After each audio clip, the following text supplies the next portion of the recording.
প্রবাসে রক্তঘাম ছড়িয়ে কেনা আইফোন, স্বর্ণের গয়না, ল্যাপটপ, ব্র্যান্ডেড ঘড়ি, এমনকি বাচ্চাদের জন্য আনা দামি খেলনা সবকিছু যেন মুহূর্তে উড়ে যায় হাওয়ায়।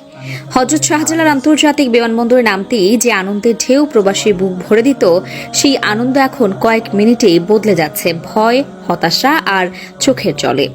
কারণ এখানে লাগেজ হারানো আর দুর্ঘটনা নয়, এটা যেন এক রকমের নিয়মিত, নিখুঁত এবং প্রায় প্রাতিষ্ঠানিক সার্ভিস। লাগেজের এক একটি তালা খুলে যায় অদৃশ্য জাদুর মতো।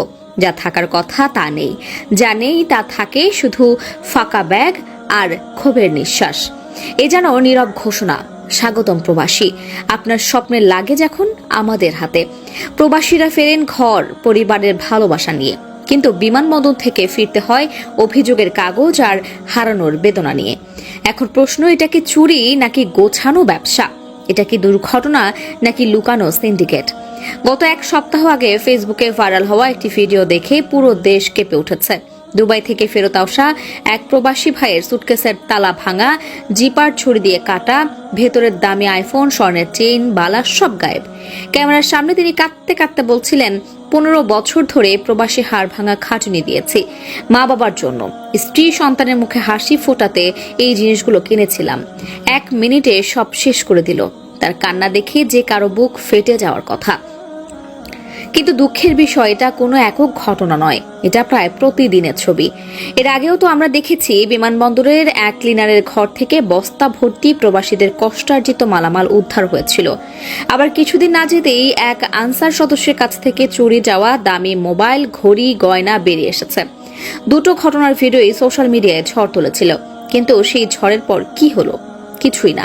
কয়েকদিন আলোচনা, কয়েকটা পোস্ট, তারপর আবর্তি ঘটনা এসে আগেরটাকে ঢেকে দিল। এভাবেই চলছে একটি নীরব নিষ্ঠুর চক্র। আমরা শুধু সেই চুরিগুলোই দেখতে পাই যেগুলো ধরা পড়ে কিংবা সে কেউ ভিডিও করে ফেলে, কিন্তু তার বাইরে প্রতিদিন শত শত প্রবাসী নিঃশব্দে হারাচ্ছেন লাখ লাখ টাকার মালামাল। কেউ ব্যাগের তালা ভেঙে নিয়ে যাচ্ছে, কেউ ছুরি দিয়ে চিপার কেটে দামি জিনিস বের করে নিচ্ছে, আবার কেউ কেউ পুরো সুটকেসই বদলে দিচ্ছে। অনেকে তো বিমানবন্দর থেকে বেরিয়ে বাড়ি গিয়ে ব্যাগ খুলেই বুঝতে পারেন যে ব্যাগটা তার ছিল না, কিন্তু ততক্ষণে সব শেষ। অভিযোগ করতে গেলে শুরু হয় তুমুল দোষারোপের খেলা। বিমানবন্দর কর্তৃপক্ষ বলে এটা এয়ারলাইন্সের দায়িত্ব। এয়ারলাইন্স বলে আমাদের হাতে আসার আগেই তো চুরি হয়ে গেছে, এটা বিমানবন্দরের ব্যাপার। আনসার, পুলিশ, কাস্টমস সবাই একে অপরের ঘাড়ে দায় চাপিয়ে হাত ধুয়ে ফেলে।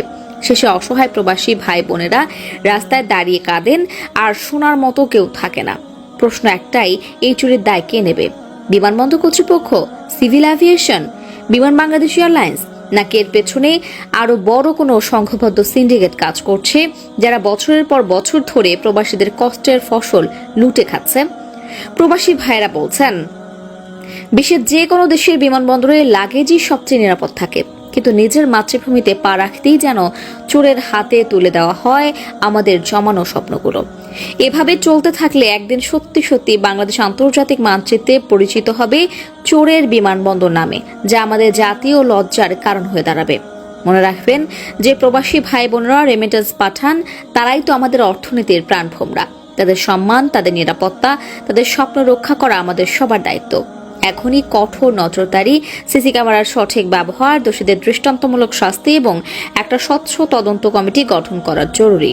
আপনারও যদি এমন কোনো কষ্টের অভিজ্ঞতা থাকে, আইফোন চুরি গেল, গয়না হারালেন, ব্যাগ বদলে দিল, তাহলে কমেন্টে লিখুন। যত বেশি মানুষ কথা বলবে, যত বেশি শেয়ার করবে, তত বেশি চাপ পড়বে। একদিন না একদিন সরকারের টনক নড়বেই। এতক্ষণ 24 ঘন্টা নিউজের সঙ্গে থাকার জন্য আন্তরিক ধন্যবাদ। আসুন প্রবাসীদের কষ্টের কথা ছড়িয়ে দেই, যাতে আর কোনো মা বাবা, স্ত্রী, সন্তান হতাশ চোখে অপেক্ষা না করে।